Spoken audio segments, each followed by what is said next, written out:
Hey, it's Steve. I haven't done one of these in a while, and I just kind of had a lot going on. If you notice, I'm, first of all, clean shaven. The goatee's gone. I shaved that off about a month ago. I just got tired of trying to keep it trimmed, and it just got out of control. And it took me longer to shave it than I expected. It took about, probably 20 minutes. I had to change razor blades twice, and I don't think the sink's still completely cleaned out.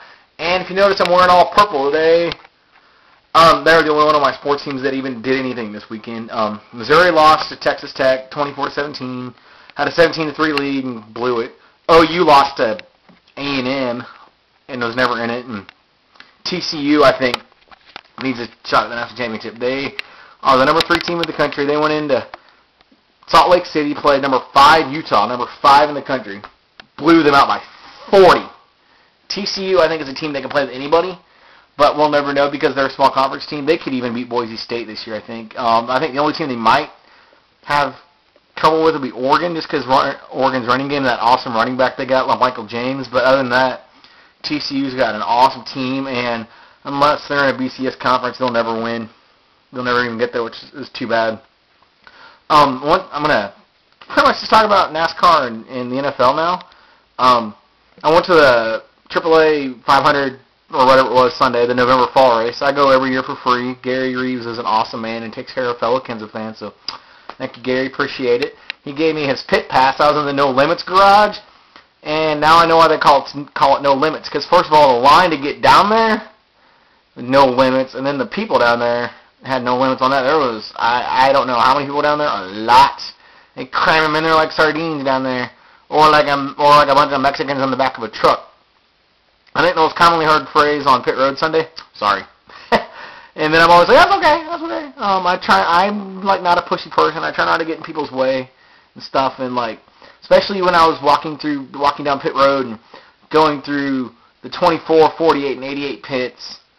Like, you know, everybody, those are like the 3 most popular drivers. Gordon because he's Gordon. Johnson because they're all bandwagon fans and like people that win. And Junior because he's Junior. I don't even know why, but you know, everybody's getting pictures of those cars, and I'm like, yeah, I don't want these 3. And I made it to Kansas Pit, got a nice picture inside of Matt's pit box, and got a legal picture by Matt's car this time. That's not near as good because it was legal. They had people watching the cars, making sure that like nobody got through it. And that was the craziest race I'd ever seen at Texas for sure, and probably the most thrilling. But also, I've been to 7 cup races.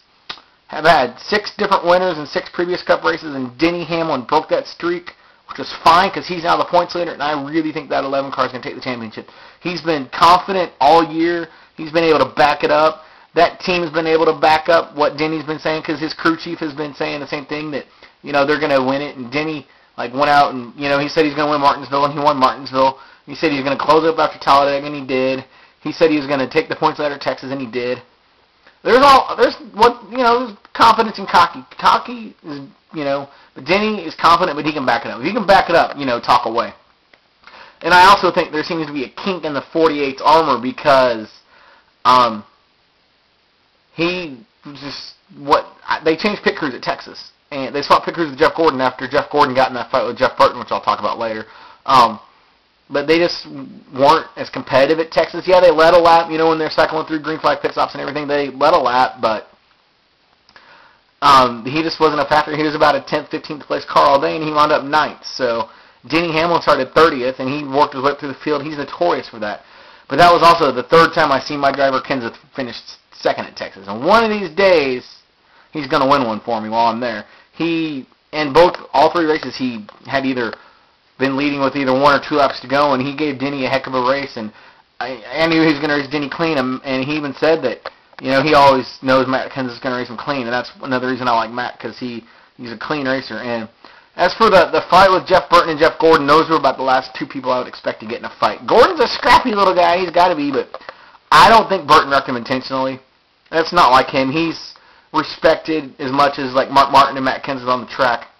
If it was like a Kyle Busch or a Carl Edwards or a Harvick that are like hot-headed, that I could totally see that happening. But with Burton, I was so surprised. I don't think he did it on purpose. He don't race that way. I was so surprised they got in the same ambulance. I'm surprised that they both got out of there, basically. Kyle Busch is another driver I need to talk about. he's his own worst enemy. He's the most gifted racer out there. He can get anything and win, but he lets his emotions get too much in he doesn't keep his emotions in check, I should say. And he just, I don't know, he had that speeding penalty on pit road, and I was so far away that I didn't really know what was going on. And then he shot the bird to the NASCAR fan, and I guess they said it was one lap for each finger. And they held him 2 laps, and if I was the NASCAR official, he flipped off. I'd have said, Kyle, you're done for the day. I'd have parked him. I respect Kyle Busch's ability behind the wheel. He's amazing. He's fun to watch. He makes it exciting. But he's very bipolar in his personality. Like, when he wins, he's, easygoing.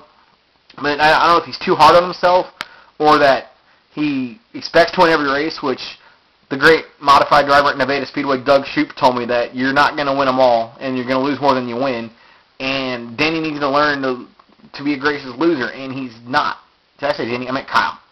Kyle Busch is not a gracious loser, and he needs to learn to be, because that's just life. I mean, even in baseball, if you hit 300, that's successful, but that's still 30%. And, I mean, it was just awesome being there, and I've got to thank Gary for giving me tickets, and he actually gave me Jeff Burton's autograph. He got it for me before the wreck and fight and everything, so that was pretty cool, because I didn't have Jeff's yet. So I can knock that one off my list. I got about 4 to go before I got them all. If I even want Dale Jr.'s in one more place. And now I'm going to talk about the NFL, and if you're a Dallas Cowboys fan, well, you can turn this off, but I'm only going to speak the truth, and I've been saying it all along, just the media finally backed it up. Wade Phillips is out as the coach, but was he ever really the coach there? I mean, ever since Jimmy Johnson left being the coach there, they haven't had a head coach. It's just whoever's the coach is a scapegoat and a puppet for Jerry Jones. And the Cowboys fans didn't realize that Jerry Jones is the main problem, and he needs to point the finger solely at himself. And they're never going to win the Super Bowl or anything while he's there. They suck this year. There's no other way around it. They just flat out suck, and I love it. And my Chiefs, yeah, we lost to Oakland, but we're still in first place. But we're a game up on Oakland, and San Diego's 2 games back. So it's going to be a dogfight, and I still think we're the best team in the division, but Oakland is really surprising me. I thought they'd be regular, putrid, pathetic old Oakland, which I was hoping. Darren McFadden is a beast at running back, and I wish he didn't play for Oakland. And they've made actually some right decisions, and they've played really well. And I hate that they're playing well. At first I'm like, who are these guys, and what are they doing wearing Raiders uniforms? But I hate to say it, but they're not a bad team. I don't even think. Yeah, Buffalo's 0-8, but I don't think they're the worst team. I think Dallas.